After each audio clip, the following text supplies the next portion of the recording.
All right, this is June. This says June 2012. Question number 6. June 2012. Question number 6. Here's what it says. The graph below shows triangles LMN and its image PQR after an enlargement, and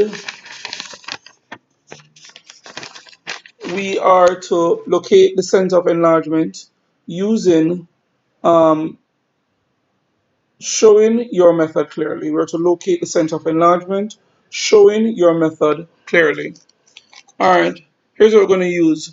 We're going to use the fact that under an enlargement, a straight line through corresponding points on the object and the image must pass through the center of enlargement. So if I draw a straight line through corresponding points on the object and image, it must pass through the center of enlargement. So with that in mind, I'm going to draw a straight line through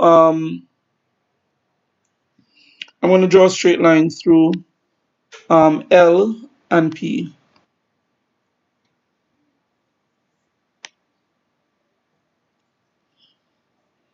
All right. So L and P are corresponding points on the object and image. A straight line through L and P must pass through the center of enlargement.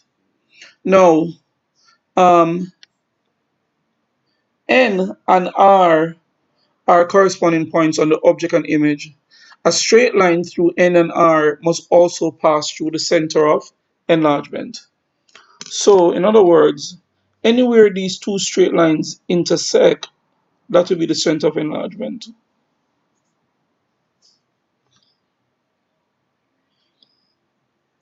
All right. Not perfect, but I think we have a good enough idea as to where it is. So, in this example, locate the center of enlargement, showing your method clearly. A, the center of enlargement. So A, the center, A, the center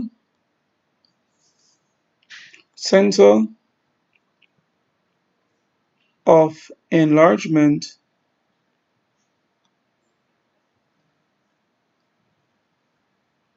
is 1, 5, is 1, 5. So again, using this fact that under an enlargement, a straight line through corresponding points on the object and image must pass through the center of enlargement. So if I have two pairs of straight line through corresponding points on the object and image, where those two straight lines intersect would be my center of enlargement. All right. B.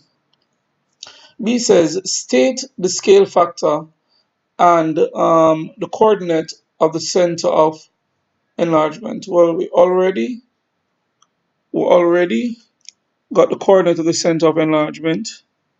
All right, so let's change this A here to B.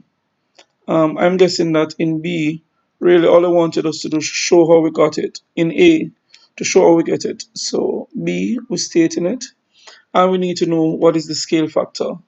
Now, the scale factor K would be equal to QR over MN.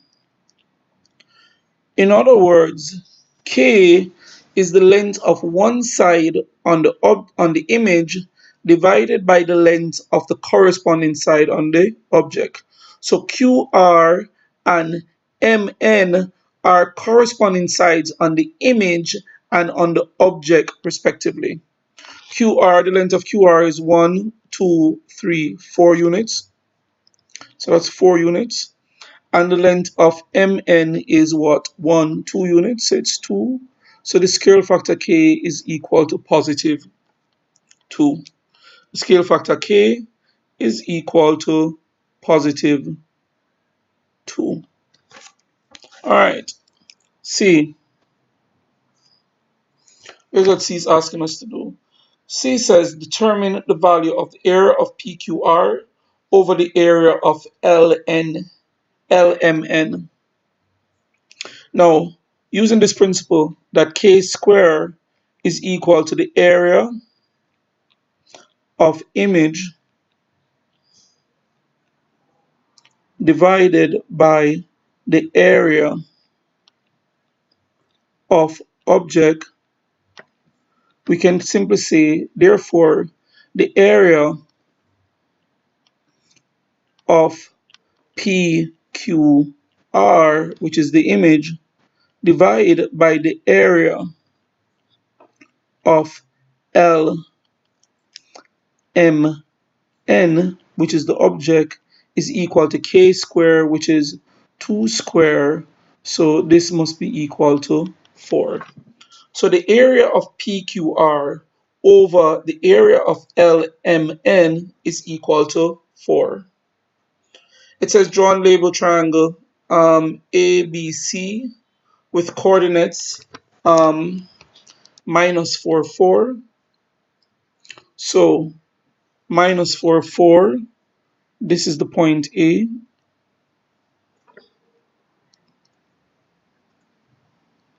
That's minus 4 vertical, positive 4 horizontal, minus 4 vertical, and positive 4 horizontal. That's a point A. B is minus 1, 4, minus 1 vertical, 4 horizontal. This is B. So it is minus 4, 4, minus 1, 4, and minus 1, 2. Minus 1, 2, we'll put C here. This is C. All right, so we'll plot the points. Now let us draw triangle ABC.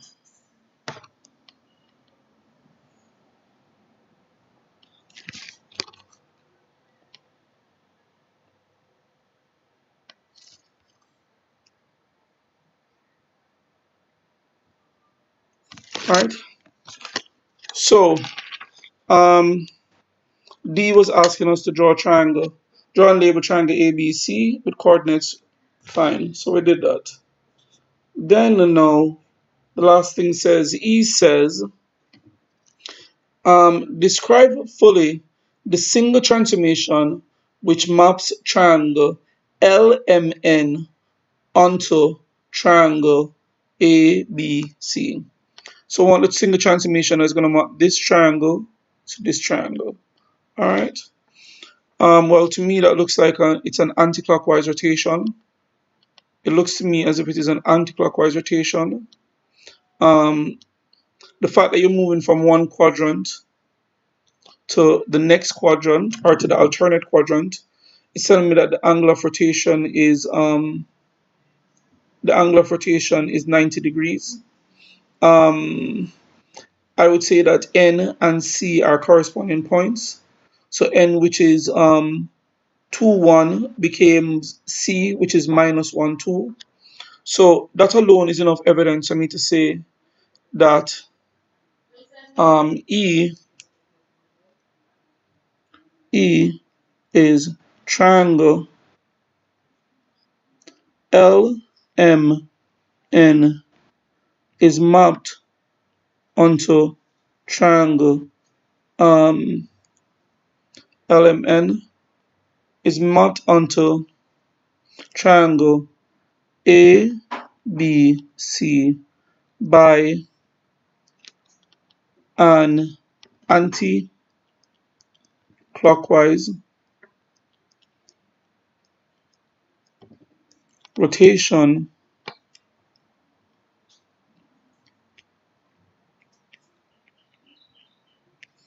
of 90 degrees about the origin. So what should you remember? Whenever you describe a rotation fully, you have to state the angle of rotation, the center of rotation, and the direction of the rotation. All right. So about the origin, let's put in the word origin. All right. in a 90-degree rotation, if you rotate 90 degrees anticlockwise, the x and the y coordinates are going to interchange and the sign of the new x coordinate changes. All right. So that's the end of this question.